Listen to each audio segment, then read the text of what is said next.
Amigos míos, bienvenidos a bordo de este viaje de historias. Hoy vamos a hablar sobre un tema que está candente. Por demás, obviamente que es espinoso. Y además genera una expectativa impresionante en el mundo, independientemente de si se está de acuerdo con esto, de si en un momento dado se comparten esos conceptos o no. Lo cierto es que es determinante en el rumbo que pueda tomar el destino del planeta en los próximos años. Pero de esto voy a hablarles después de invitarlos para que compartan y comenten estos contenidos con sus amistades alrededor de una buena taza de café. Los invito a que se suscriban en mi canal de YouTube, que es Néstor Armando Alzate, y lógico, este es mi canal oficial. Denle me gusta, activen la campanita para recibir notificaciones, si en efecto, obvio, les gustan los contenidos. Recuerden que también tienen a disposición nuestra línea de WhatsApp 310-692-0672. Pues les decía que este es un tema polémico, para muchos inclusive, de hecho, en las salas de redacción de los principales medios del mundo. Se habla ya de esto. Y podría parecer que es un poco oportunista este tema. Pero es que no se puede soslayar. Y no se puede soslayar porque de por medio están las convicciones de más de 1.300 millones de personas en todo el mundo. Estamos hablando del momento que está viviendo en este instante la Iglesia Católica, con el Papa Francisco de 88 años ya, enfermo, hospitalizado, y que siempre que se llega al ocaso de un pontificado, entonces comienzan a emerger cualquier tipo de especulaciones, cualquier cantidad, elucubraciones al orden del día.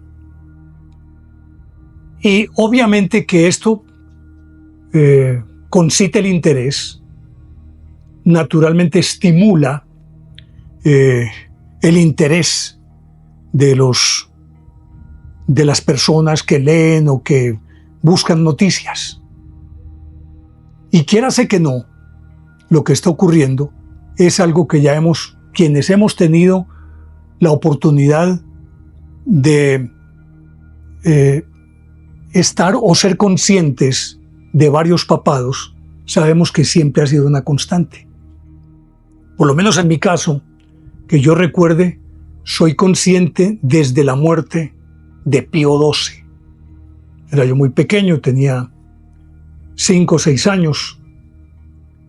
Me sacudió mucho el hecho de que las campanas sonaban lúgubremente. En fin, desde ese momento soy consciente de esto.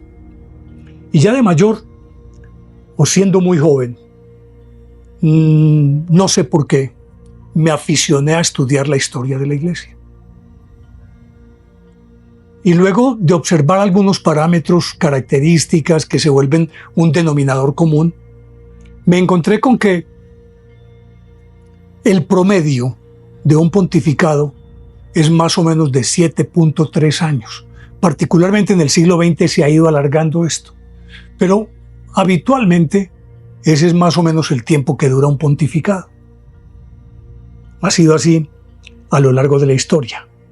Eso sí, habría que sacar de allí varios pontificados, los más largos, de los cuales hablaré más adelante, que fueron protagonizados por Pío IX, que fueron 32 años, León XIII, que fueron 25, Juan Pablo II, 27 años, y que cuando esos papados son tan supremamente largos, la impronta del Papa se va imponiendo al magisterio de la Iglesia, y termina la Iglesia más pensando en el Papa que en la Iglesia misma.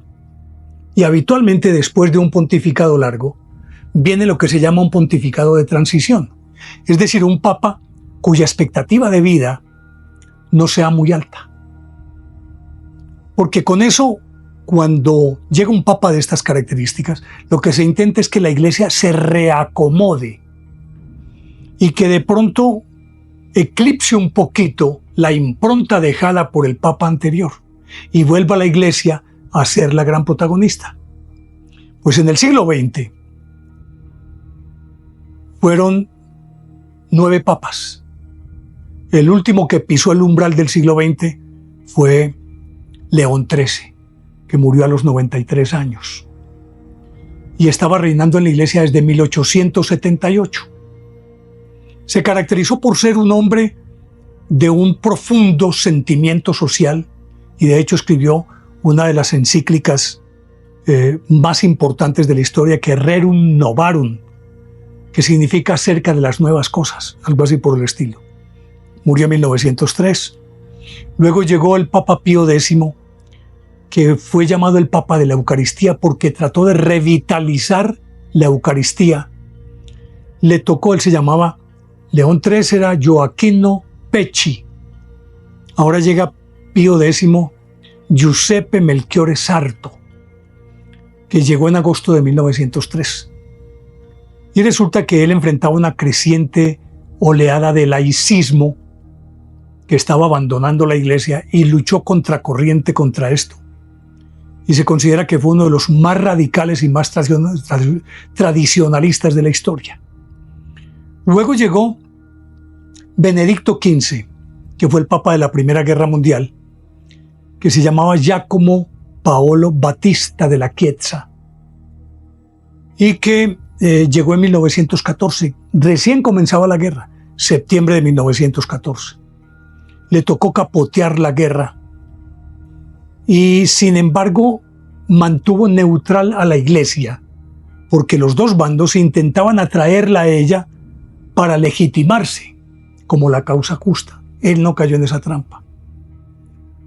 Con todo ello, reanudó relaciones o restableció relaciones con Francia, con el Reino Unido, que estaban rotas desde hacía tiempo. Y resulta que él murió en 1922. Algunos afirman que fue víctima de esta famosa influenza hispana. Luego llegó Pío XI. Pío XI, el Papa de los Acuerdos. Él fue el que revalidó acuerdos con muchos gobiernos, restableció relaciones con muchos gobiernos, y quizá lo más importante fue que en 1929 logró firmar el Tratado de Letrán, por medio del cual a la Iglesia le devolvían su autonomía como Estado y le concedieron, estaba Mussolini en el poder, le concedió esas 44 hectáreas que hoy forman la Santa Sede. Porque recuérdese que la Iglesia había perdido desde 1848, si no estoy mal, la posesión de todos los estados pontificios. De ahí en adelante los papas siguientes, incluidos Pío IX, León XIII y los demás, se habían sentido prisioneros porque les habían quitado las posesiones. Pues este logró que fuera reconocido como Estado, que tuviera extraterritorialidad y con esto pues legitimarse ante el mundo como un Estado de hecho. Luego de él vino entonces Pío XII, muy criticado porque algunos dicen que no hizo nada frente al Holocausto, que de cierta manera pasó de agache, no quiso confrontarse con Hitler, aunque ya se sabe que él tuvo siempre la renuncia, la había depositado en un sitio especial, que en el evento de que Hitler, que era socio de Mussolini, viniera a tomarse a Italia y pretendiera asaltar la iglesia, él estaba renunciado. Con todo ello se dice que salvó a miles y miles de judíos de ser llevados a los campos de concentración. Luego, tras la culminación de la guerra, fue uno de los más fervientes anticomunistas que hemos conocido, Pío XII. Luego murió Pío XII en 1958. Sí. Y lo sucedió Juan XXIII, el Papa Buono, patriarca de Venecia, quizás uno de los más recordados. Pío XII era, su nombre era Eugenio María Giovanni Pacelli. Llegó entonces Juan XXIII en 1958, Angelo Giuseppe Roncalli, patriarca de Venecia. un hombre de un carisma impresionante. Estaba muy enfermo, con un cáncer que no quiso dar a conocer, porque eso significaría que pondría en calzas prietas ese Concilio Vaticano II que él había convocado para tratar de poner a la Iglesia a tono con el mundo moderno. Y resulta que él tuvo un liderazgo basado en la bondad, en la sabiduría y en la bonomía, que era lo que lo caracterizaba a él. Luego llegó entonces Pablo VI, un hombre, al parecer dicen sus biógrafos, de muchas dudas, pero un hombre que siempre oscilaba, este era Giovanni Battista Montini, oscilaba entre la certidumbre y las dudas de lo que tenía que hacer con el Concilio Vaticano II. Logró capotear todo eso y llevar a cabo la culminación del Vaticano II. Después de Pablo VI, que murió en 1978, llegó Juan Pablo I, uno de los pontificados más breves de la historia. Albino Luciani, que apenas tuvo 33 días en el solio pontificio. Y fue el primer papa que había nacido en el siglo XX. Los otros habían nacido finalizando el siglo XX. O pues estos últimos finalizando el siglo XX y los otros habían nacido mucho antes del fin del siglo XX. También patriarca de Venecia, que gobernó apenas 33 días. Se supone, se dice, que tenía grandes planes para renovar la Iglesia y de poner el acelerador a fondo en las reformas que había aprobado el Concilio Vaticano II. Sobre su muerte hay muchísimas teorías, sospechas. Ya ustedes suficientemente conocen esto. Y resulta que, al parecer, esto no gustaba dentro de las facciones conservadoras dentro de la Iglesia. Se llegó a rumorar, inclusive, que pudo haber sido asesinado, por lo menos así lo sostiene un libro que se llama En el nombre de Dios, de David Gallup, y otros textos que hablan sobre esto. Luego llegó Juan Pablo II, 27 años de reinado, que como característica tenía el hecho de que desde 1522 no había sido nombrado un papa no italiano, desde Adriano VI, Adriano de Utrecht. Y entonces, después de varios siglos, viene un papa no italiano, procedente de Polonia, de Varsovia, Karol Wojtyła, el papa viajero por excelencia, visitó más de 104 países, con un carisma impresionante y que en ese sentido remozó la Iglesia como imagen ante el mundo. Juan Pablo II. Luego llegó un hombre que a decir de todos, en principio era como una especie de guardián de la fe.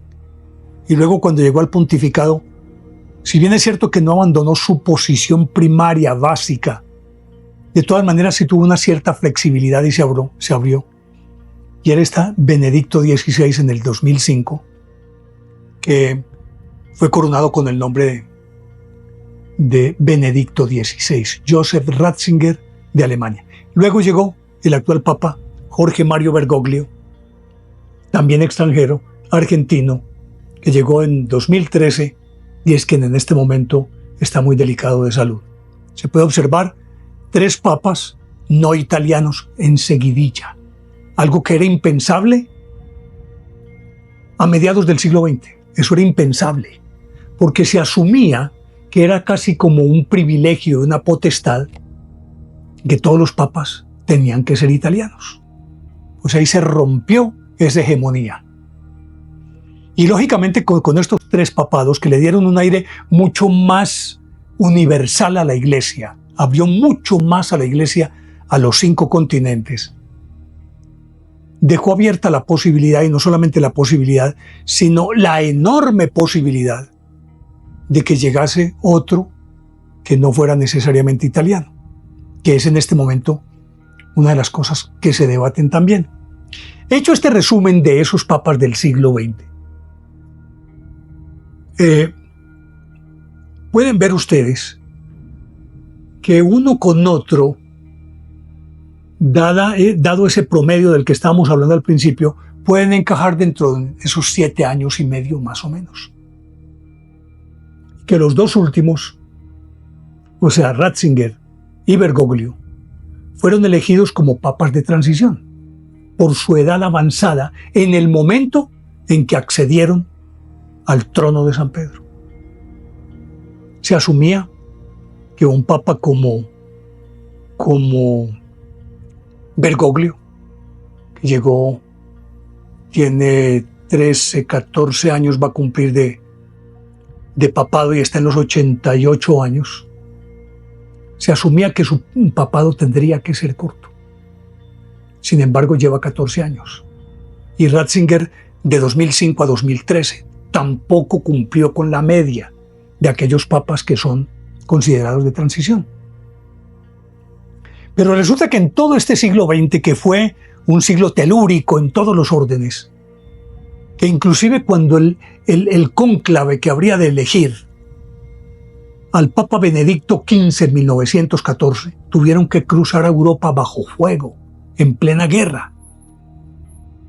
Luego la Segunda Guerra Mundial, luego todos los conflictos que han ocurrido a lo largo del siglo XX, que le cambiaron la faz a la historia, y que es un siglo absolutamente diferente de todos los anteriores. Y por lo tanto, se asume entonces que la Iglesia tuvo que pasar por unos periodos muy difíciles de adaptación.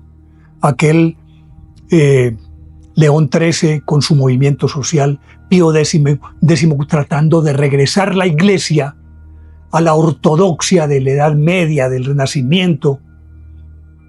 Luego Benedicto XV, que le tocó fue capotear una guerra, que con todo ello mantuvo su neutralidad. Luego Pío XI, que tuvo que actualizar la ubicación, la posición geopolítica de la Iglesia. Luego Pío XII, que le tocó en suerte esa guerra, que dicen que fue colaboracionista con Hitler. Luego Juan XXIII, que se atrevió a cambiar la faz de la Iglesia, convocando al Concilio Vaticano II. Luego un Pablo VI, que fue el encargado, tuvo la tarea de que todos aquellos todo aquello que fue aprobado por el Concilio Vaticano II, era él quien debía ponerlo en práctica. Con todo ello no logró hacerlo todo.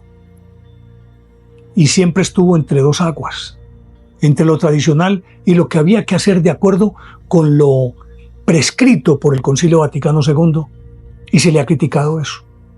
Luego Juan Pablo I, que a la hora de la verdad no cuenta más allá de haber sido el Papa de la sonrisa, un hombre bueno, del que se presumía iba a cambiar la cara de la Iglesia. Luego viene Ratzinger, un defensor ortodoxo defensor de la ortodoxia de la Iglesia, pero que sin embargo tuvo cierta apertura. Y ahora un Francisco, un hombre que más que ser de la curia y de todo de ese complejo mundo de las relaciones, no solamente de la curia, sino con el resto del mundo, es simple y llanamente un cura de pueblo, un papa con olor a oveja, como él mismo se define. Pero todo eso que pasó a lo largo de esa historia hace que ahora se tenga que mirar qué es lo que necesita en este momento la Iglesia. Quiero dejar claro que yo aquí solamente estoy abordando este tema desde lo geopolítico. No pretendo tocar lo religioso porque no es algo que me compete. Pero sí, entendiendo que la Iglesia, para bien o para mal, le guste o no le guste a mucha gente, ha sido la única entidad que ha sobrevivido 2000 años vigente y que moldeó la historia de Occidente. Desde la resurrección de Jesús hasta hoy, modeló la cultura, la filosofía, el pensamiento, la política. Fue determinante en el rumbo que tomó el mundo durante estos 2000 años. Eso no lo puede discutir nadie, independientemente de que a uno no le guste o no le guste la Iglesia, sea católico o no lo sea, ese es otro cuento. Por lo tanto, si una entidad como la Iglesia ha sido fundamental en el desarrollo, de la historia de la humanidad, con todos sus lunares, con inquisición, con persecuciones, con todo lo que ustedes quieran, al final de cuentas, la estamos mirando en este momento desde una perspectiva humana, manejada por seres humanos, falibles, llevados también por sus propios intereses, dependiendo de las circunstancias políticas de todas las épocas, cómo tuvo que acomodarse o cómo manejar aquí o cómo manejar allá, excederse en funciones, en otras oportunidades, hacer mutis por el foro y quedarse quieta, en fin, pero es omnipresente, quiérase que no. Pero ahora justamente esa iglesia, de la que hablaba a través de esos papas del siglo XX, lo que ha tenido que hacer y cómo reacomodarse. La pregunta que se plantea a todo el mundo es, ¿qué tipo de papa necesita el mundo en este momento?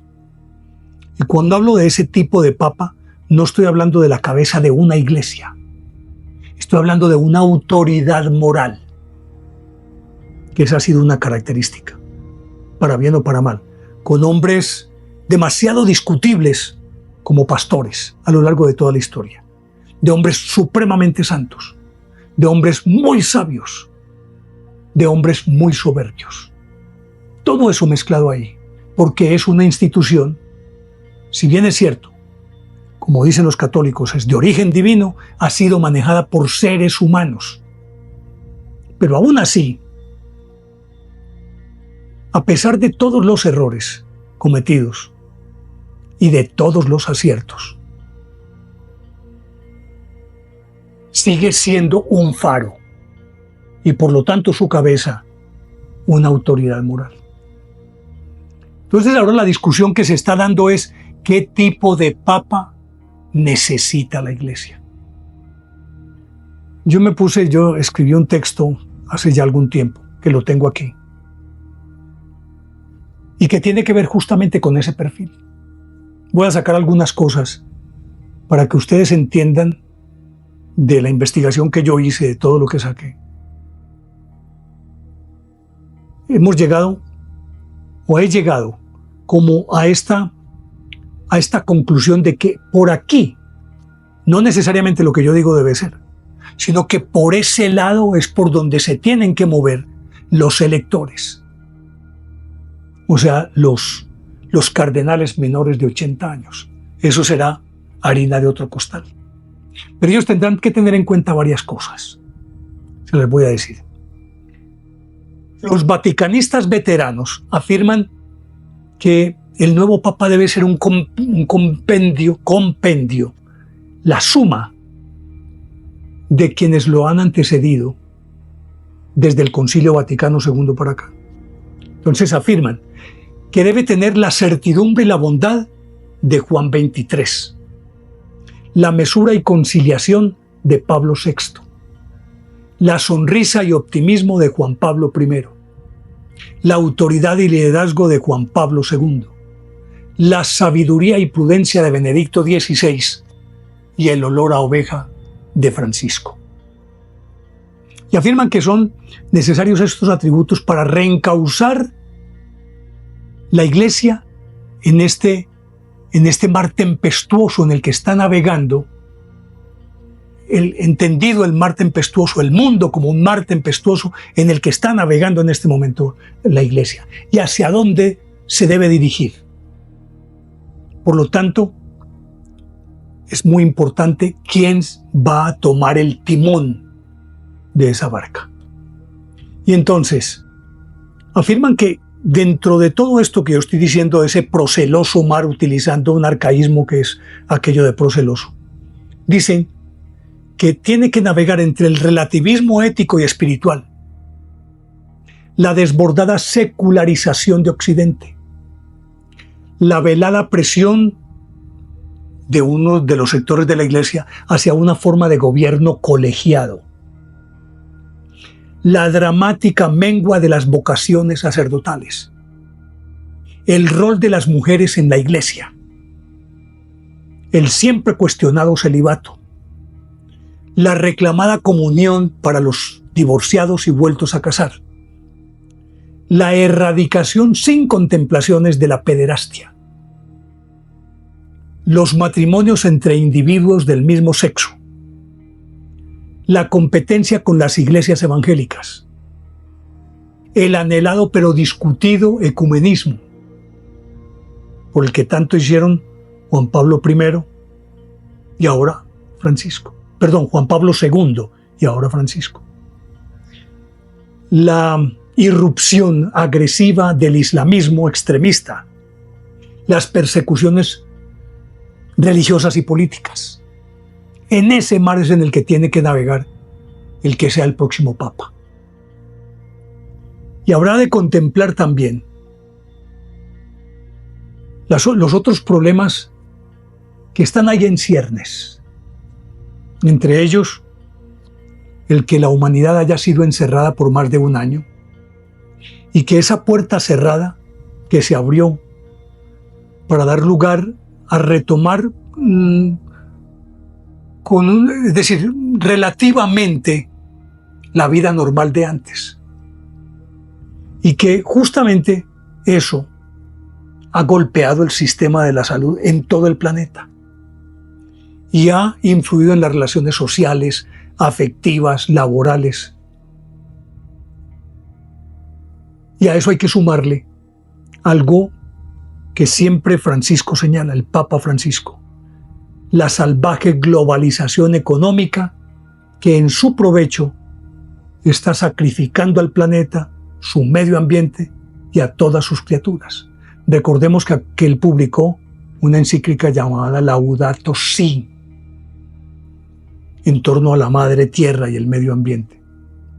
Y que eso justamente, esa inequidad, está generando una perversa inequidad por un lado, una justicia social irredenta.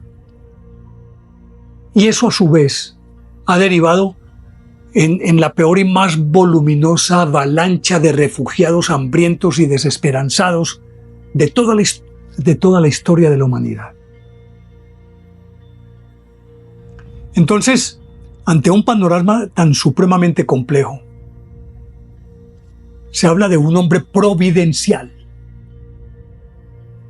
hecho a la medida de las circunstancias. Y dicen que debe tener estas características: un obispo con autoridad dogmática y moral. Esto que les estoy contando lo tengo dentro de este texto que escribí yo hace algún tiempo. Un obispo con autoridad dogmática y moral. Un pragmático moderado. Un diplomático flexible. Un comunicador políglota que hable por lo menos inglés, francés, italiano, español, alemán, ruso, y ojalá sean más idiomas, que sea ducho en el manejo de los medios y de las redes sociales, y que por encima de todo sea un pastor capaz de concebir una novedosa estrategia de evangelización acorde con un nuevo lenguaje que sea comprensible para la creciente población joven que no tiene referentes. Eso se supone que debe resumir o que debe proyectar ese nuevo líder que está esperando la Iglesia. Y obviamente que también dentro de esto debe ser un papa que esté dentro de los parámetros tradicionales.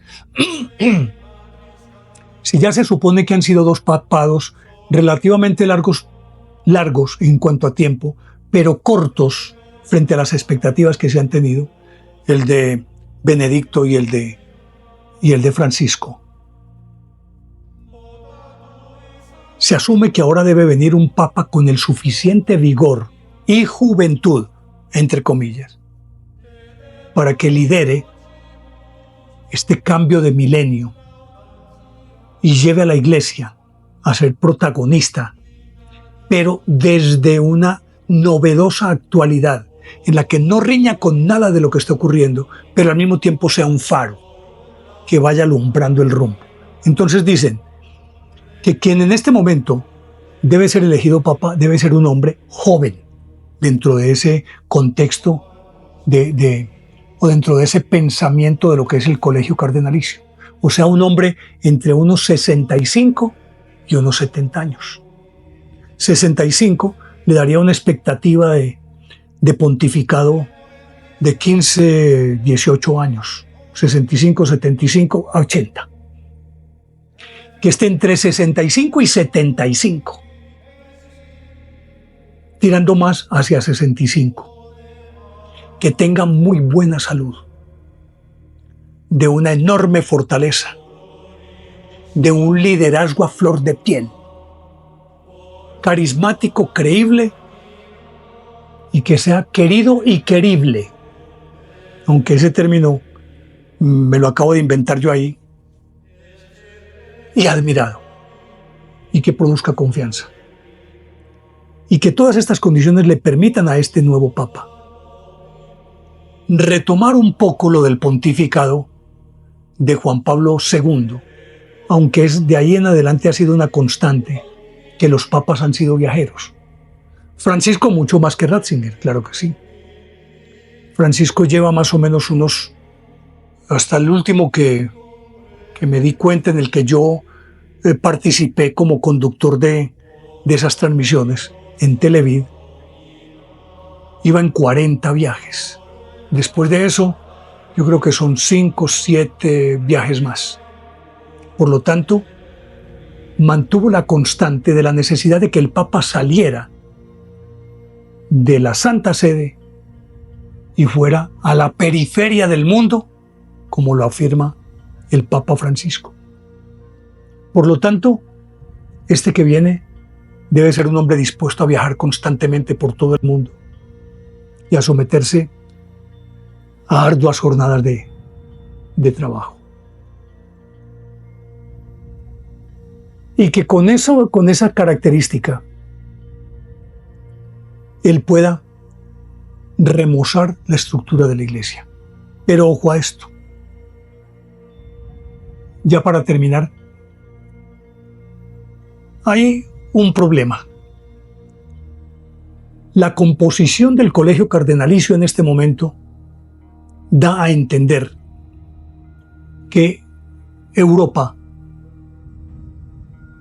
ya no tiene la primacía en el colegio cardenalicio, ya no son mayoría. La mayoría la detentan el resto de los continentes. Tenía por aquí este dato, pero bueno, no lo tengo en este momento. Lo cierto del caso es que el Papa Francisco ha renovado el colegio cardenalicio y le ha dado un aire mucho más universal. Y los cardenales representan a 94 países. Y la mayoría de los cardenales electores proceden, aunque Europa tiene una buena cuota, proceden del resto del mundo. Y la idea entonces es que esa iglesia, que había estado anclada a la hegemonía italiana varios siglos, ahora suelte el ancla, se libere, y es muy probable que venga otro papa no italiano.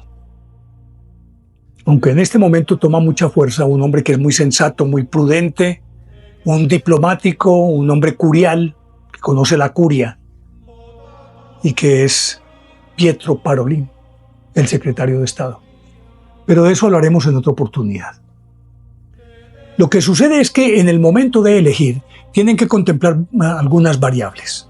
Primero, y eso ha sido quizás uno de los factores que ha descalificado a algunos hombres prominentes, brillantes, pero que tienen un problema. Proceden de países en los que puede haber conflictos, o en países que son potencias en el mundo, o países en los que esos conflictos étnicos, religiosos, políticos, de pronto lleven a que ese futuro papa tenga que tomar partido defendiendo los intereses de su país. Y que estos estados en conflicto no permitirían que un papa de esa extracción pudiera tener las manos libres, sino que de entrada iba a generar suspicacias asociados con las defensas de los intereses políticos del país al que pertenecen. Y entonces perdería ascendencia y credibilidad la Santa Sede sobre los más de 180 países con los que tiene relaciones diplomáticas y que pertenecen a la Iglesia.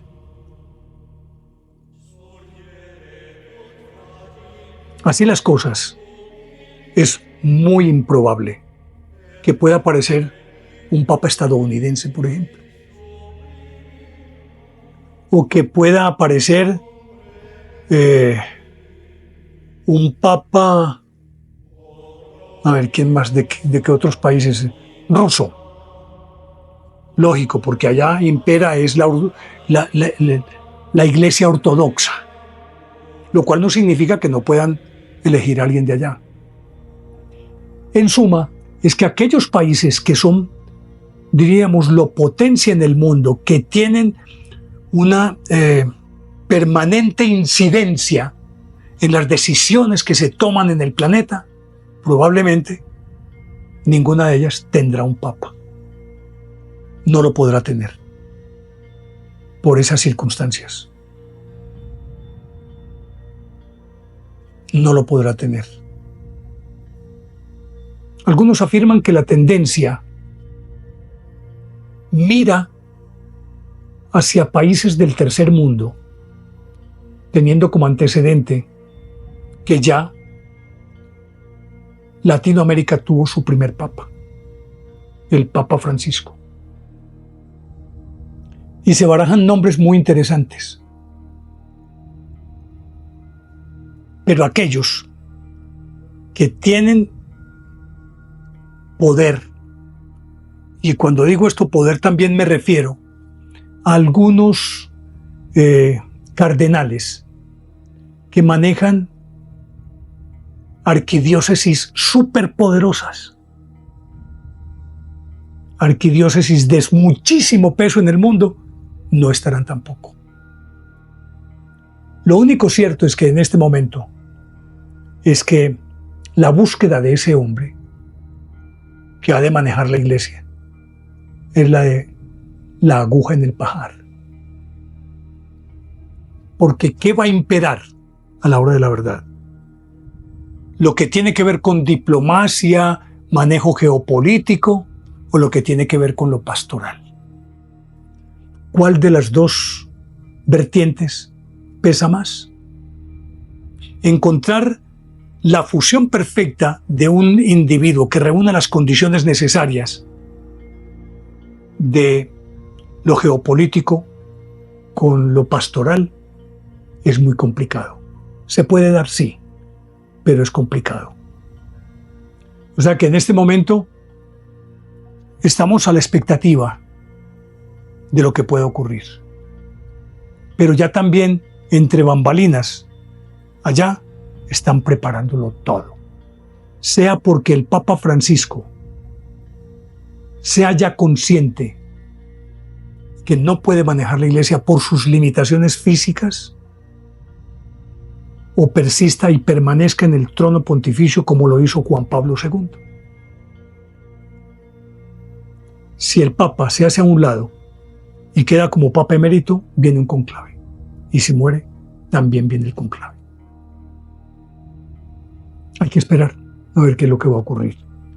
Espero que este panorama les haya dado más o menos una idea de lo que se está cocinando en este momento en el mundo y en la expectativa que hay en torno al sucesor del Papa Francisco. Espero sus comentarios y vamos a hacer otros especiales sobre un tema como este, tan sensible.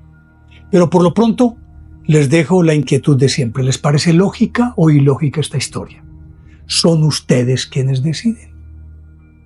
y los espero en el próximo viaje de historias que con seguridad va a ser fascinante.